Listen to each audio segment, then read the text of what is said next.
On Saturday, leftists around the nation took to the streets to sound off about their new religion. Science! No, not testable hypotheses and well-constructed experiments. Science! Like gay rights and abortion and global redistributionism and dying polar bears and stuff.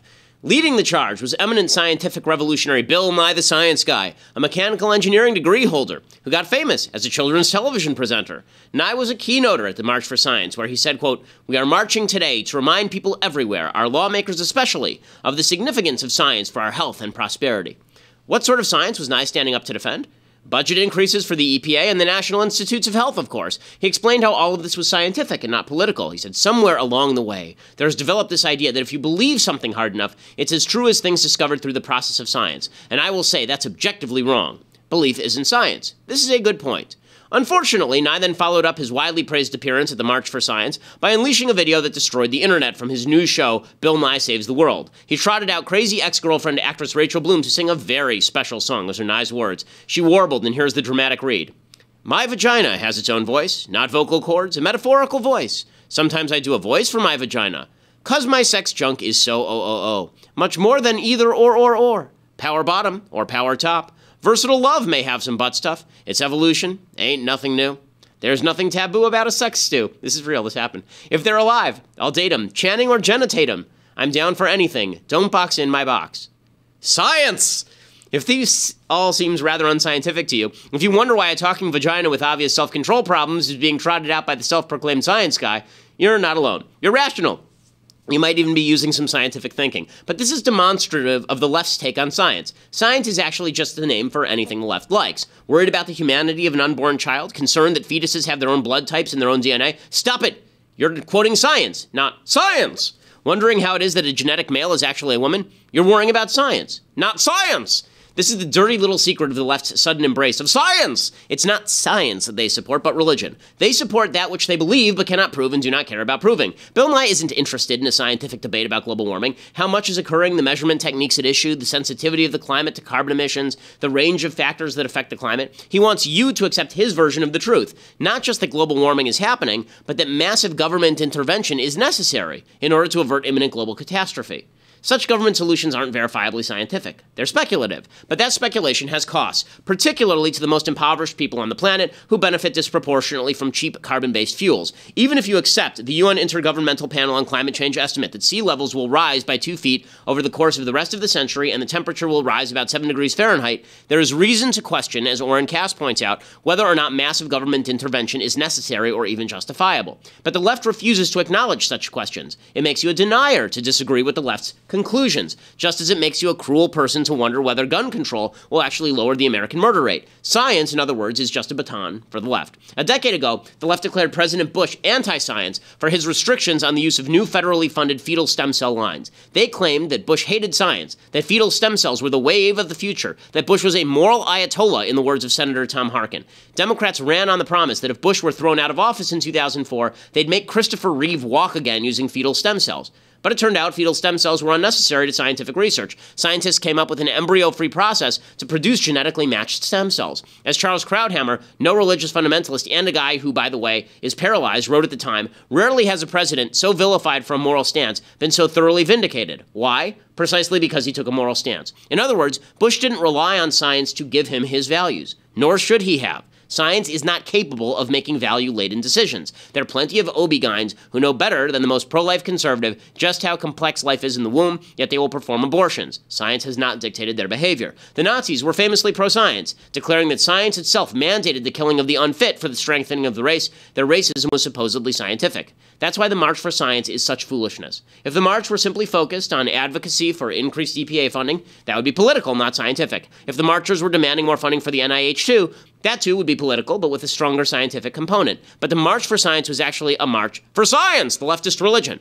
And that leftist religion isn't interested in science in the slightest. It's simplistic and simple-minded virtue signaling. I'm Ben Shapiro. This is The Ben Shapiro Show.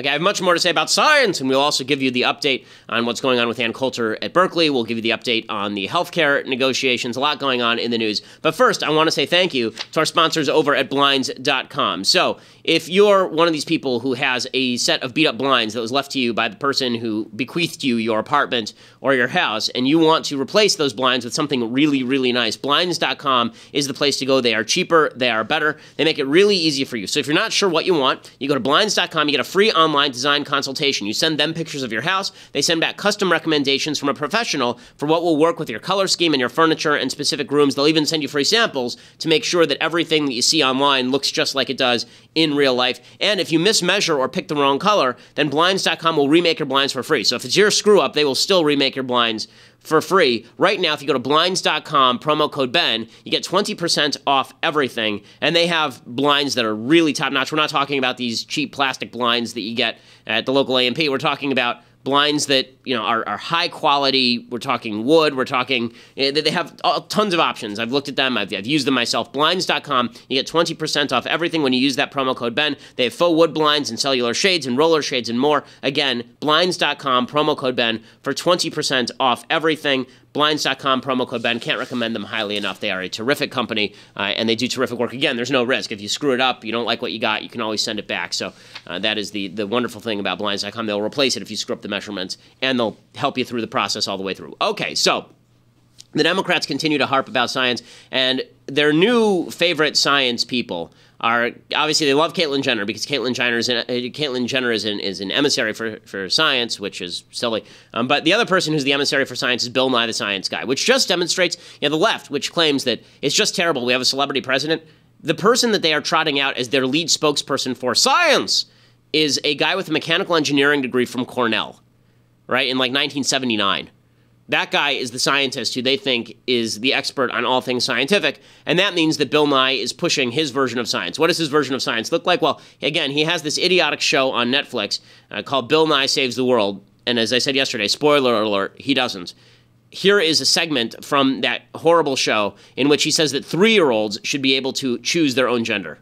By 3 or 4, most kids identify with a gender, and it doesn't always match the sex they were assigned at birth. And a person's gender identity may change over their lifetime. And culture is getting us new ways to express all of this. How you dress, how you act and talk, how you present yourself to the world. It should be up to you. Sure, this might make things confusing for those who insist everyone pick an M or an F. But people, we have to listen to the science. And the science says we're all on a spectrum. Okay, science does not say you're on a spectrum of sex. When they say gender, see, this is what the left likes to do, and it's really, really stupid, okay? The left says that gender is a social construct, and what they mean by that is femininity and masculinity are a social construct. Here's the truth about that. There are certain aspects of masculinity that are certainly not a social construct. Higher levels of testosterone, average higher levels of violence by males than females. That is not a social construct. That is a biological reality, okay? So that is not an aspect of gender. That's more an aspect of sex. The left likes to conflate sex and gender. So they separate these two things. They say sex is your biology, and then they say that gender is a social construct that says you need to be masculine or you need to be feminine. Now, not a lot of people that I know actually care whether you act masculine or whether you act feminine, per se. But that's not choosing a gender, okay? That's just whether you act masculine or feminine. Then what the left does is they say your masculinity or femininity, we can now read back into your sex. So in other words, if you are a feminine man, right? If you're a man who's biologically male and you act feminine, maybe you're a woman. Okay, this is stupid and ascientific. There's no evidence for it at all. It is also evil to suggest that a 3-year-old knows that they're going to choose a gender that is opposite of the one that they have. Okay, 3-year-olds don't know anything. I know because I have a 3-year-old.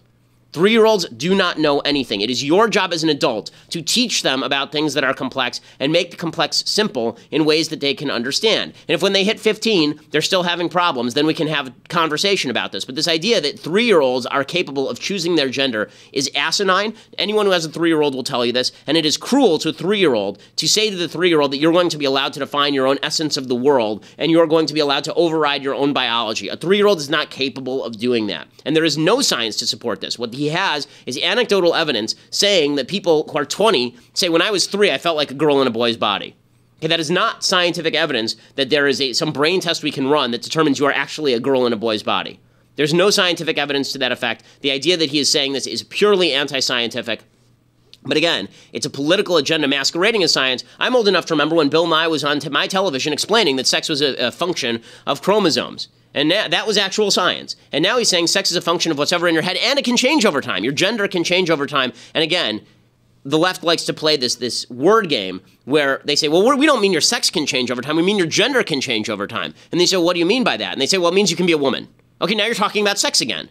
That's not the same thing. If you're going to separate out the two terms, you have to be very specific in how you use gender. If you mean that there can be a person who changes their behavior over time, bucking particular stereotypes about feminine and masculine, that I'm sure is true because people do it every day. What is not true is that you can change your sex, and the left conflates the two after separating them out. They like to pretend that everything that is feminine is not linked to sex, and then they pretend that if you are masculine as a girl, that means that you must be actually secretly a man.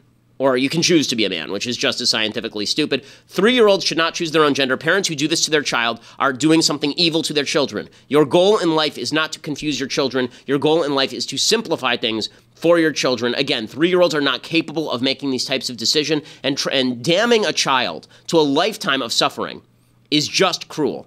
The studies show that 8 in 10 kids who at any point suffer from any sort of gender identity issues grow out of that by the time they hit their teenage years. And what he is saying is that we should tell all kids, 100 out of 100 kids, we should tell them all they can pick their sex. So now you're telling a bunch of 3-year-olds who are by nature dumb that they can pick their sex. Okay, they can't. And it is a lie. And then beyond that lie, you're now confusing 100 3-year-olds. Let's just take it statistically. Let's even pretend that Bill Nye was right. Okay, let's pretend that it is biologically decided that you're a boy in a girl's body or some such nonsense, which is just not true. And again, there's no scientific evidence to suggest that you're a boy in a girl's body. In fact, even the people who say that brain scans show differences between transgender people and people who are not transgender, even those say that it is a transgender brain, but it does not mean that you have a woman's brain in a man's body. It just means that you have differences from the traditional male brain. Even that is really scanty evidence, but that's the furthest that good scientists will go, and to say anything different is just not scientific. But let's take this statistically and assume that the left is even correct. Okay, so the transgender suicide rate over the course of a lifetime is 40%. 40%. Less than 1 person per 100 is going to be transgender in the United States. It's very, very rare, okay? And it's getting more common now because it's become kind of trendy, and because if you're a teenager and you want attention, then you can do it. Or if you have doubts, then we have decided that we're going to promulgate those doubts into reality. So even if you're not just trying to do it for some nefarious reason, if you have doubts, we're now trying to reinforce those doubts as a society. But let's use the numbers on hand. So like say 1 out of 100 kids has gender identity disorder or gender dysphoria, okay? Now you're talking about that kid having a 40% lifetime suicide rate. There's no evidence that that is mitigated in any significant way by society's acceptance of transgenderism. Now, you're saying that, let's say that there are 100 kids who are told that they can pick their gender, and 10 of those kids are now confused, right? Not even 100, 10 of those kids are now confused. And let's say that normally, according to those statistics, virtually all of them would grow out of this confusion. Right? Virtually all of them would grow out of this confusion. But now you're reinforcing the confusion. So now let's say those 10 all say, I'm the other sex. So now you've taken a situation in which one kid had a transgender identity issue and has a 40% lifetime suicide rate, and you're now extending that to 10 kids. And let's even say that this new process lowers that one kid's rate of suicide attempt. Let's say that suicidality, let's say that it lowers it from 40% to 20%. Let's say it halves it. Okay, now if you've increased the number of people who are engaging in this particular problem by 3, if you have confused 3 more kids, then you now have 4 kids. Let's not even take the 10. Let's say you now have 4 out of 100 who have a 20% suicide rate, as opposed to 1 out of 100 who has a 40% suicide rate. You have not improved things. You've made things worse in terms of people who are suicidal, for example. Okay, this is just to take the statistical case. But again, there is no moral case for confusing your child. Sex differences are important. Reinforcing sex differences is important because if you don't want your child to suffer from tremendous cognitive dissonance, then the kid at least has to know about the standard, and then later they can choose whether or not they want to engage in the standard. But the fact is the standard is the standard, and the standard is not entirely constructed by society. It wasn't like every society in the world came up with the idea that men were going to be soldiers and women were going to be mothers, okay? There's a lot more to that than just societies deciding things. So this is all stupidity. But again, it's not science, it is politics. And Bill Nye did another one of these things. Again, this show is just so awful. I don't know how Netflix even greenlit it, except they're a bunch of leftists. Bill Nye ran a segment about sexuality of ice cream. Yes, really. Of course, enlightened and forward-thinking, but not everyone sees it this way. But there are lots of flavors to sexuality. Right, why are we here, Vanilla? Damn! Oh, this again? Come on. Chillax, Straubs! Settle, everybody. Settle. Now, I've spoken to some of you about my theories on the nature of being ice cream. Which have no basis in science. It's the science of feelings. And as vanilla, I feel that I am the most natural of the ice creams, and therefore the rest of you should just go ahead and also be vanilla. Oh! It's the one true flavor. No! Please! Don't I was make there me for a stop. second, so obviously the implication is here, there are a bunch of religious fanatics who want everybody to be straight, and if they're not straight, then we're going to force them to be straight. Okay, a couple of things that are worth noting here. The reality is that biologically speaking, it is more conducive to evolution and the species for people to be heterosexual. This does not mean that everybody has to be heterosexual, or we should use the government to force people, God forbid, to engage in sexual activity of some sort. But this idea that it is that all sexual behavior is created equal in terms of its benefit to the species is just not true. That's just not true. That is a feelings-driven position. But again, they're going to push this idea. Again, I'm waiting to hear who out there is saying that everybody needs to be straight. I don't think that there are not a lot of people out there saying everybody needs to be straight. There are people who are religious. I'm a religious person. I may think that it is sinful for people to engage in particular types of sexual congress, but that's my prerogative. You may think I'm wrong. Congratulations, it's a free country. You can Big continue. strawberry delicious. Oh, Christ. Look, no one can make you stop being Strawberry. You're Strawberry. Hold me, salted caramel. I just think if you want to get right with the big ice cream in the sky, change your flavor by wishing to be vanilla. What if the big ice cream in the sky is chocolate? Blasphemy. Everyone should pretend to be vanilla until they no longer have the urge not to be vanilla. I did not urge to be pistachio. I am pistachio. Hey, mint chocolate chip. Sorry I'm late. I was busy being two awesome things at once. Cool. Not cool. Pick a lane, Buttstain. Vanilla's trying to convert us all again. That's nuts. No offense, nuts. Come on, Vanilla. Nobody wants just one flavor of ice cream. I do. Haven't you ever wanted to be in a Neapolitan? I can't. Come on, it's natural. All natural cocoa. And strawberry fresh from the field. It's so creamy and delicious. Big ice cream in the sky, help me. It's good. It's like giddy up. Meet you at the bowl. Okay, so in other words, everything is natural except for heterosexuality. Got it?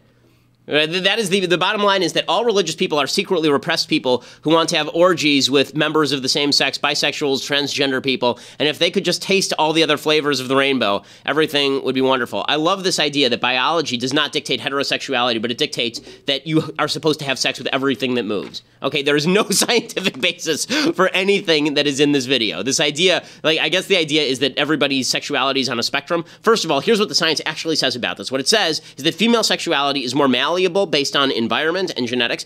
Male sexuality is a lot more binary. Okay, this is what every study ever done on sexuality has said. Men tend to be either very gay or very straight, and women there is a spectrum of sexuality for women.